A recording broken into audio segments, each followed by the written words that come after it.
इस प्रचार के दौरान एक सबसे बढ़िया बात यह हुई कि सारे देश के सामने प्रधानमंत्री श्री नरेंद्र मोदी जी ने यह कबूल किया कि उनके पास मेरे खिलाफ रत्ती भर भी सबूत नहीं है।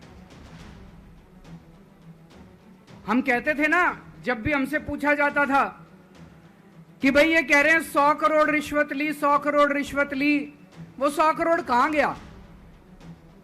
500 से ज्यादा जगह तुमने रेड मार ली, कहीं चवन्नी मिली हो, अठन्नी मिली हो, 1 रुपया मिला हो, कहीं हमने खर्च किया हो, कहीं कैश पड़ा हो, कहीं लॉकर में मिला हो, कहीं स्विस बैंक में मिला, कहीं चवन्नी नहीं मिली, तो पैसा कहां गया?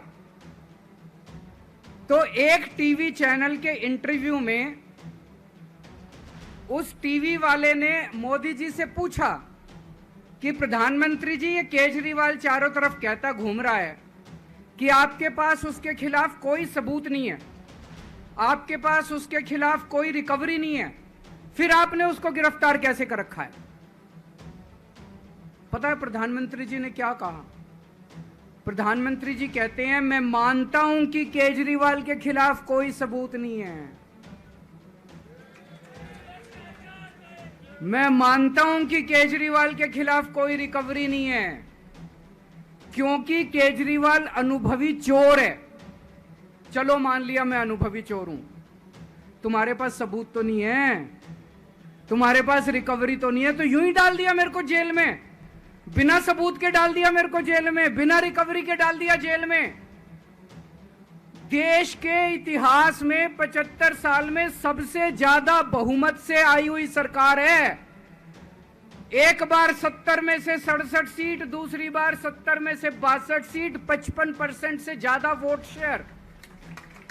इतने भारी बहुमत वाली सरकार के मुख्यमंत्री को आपने बिना सबूत के जेल में डाल दिया। यही तो तानाशाही है कि जिसका मन करेगा मैं उसी को जेल में डाल दूंगा, जिसका मन करेगा उसी को जेल में डाल दूंगा। और पूरे देश को मैसेज दे दिया कि अगर मैंने केजरीवाल को फर्जी केस में जेल में डाल दिया तो तुम्हारी तो औकात ही क्या है, किसी को भी पकड़ के जेल में डाल दूंगा। इसी तानाशाही के खिलाफ लड़ रहा हूं मैं, और इस किस्म की तानाशाही अपने देश को बर्दाश्त नहीं है। भगत सिंह ने कहा था ना कि जब सत्ता तानाशाही हो जाए तो जेल जिम्मेदारी बन जाती है, सबकी जिम्मेदारी है जेल में जाना, इसके खिलाफ आवाज उठाना।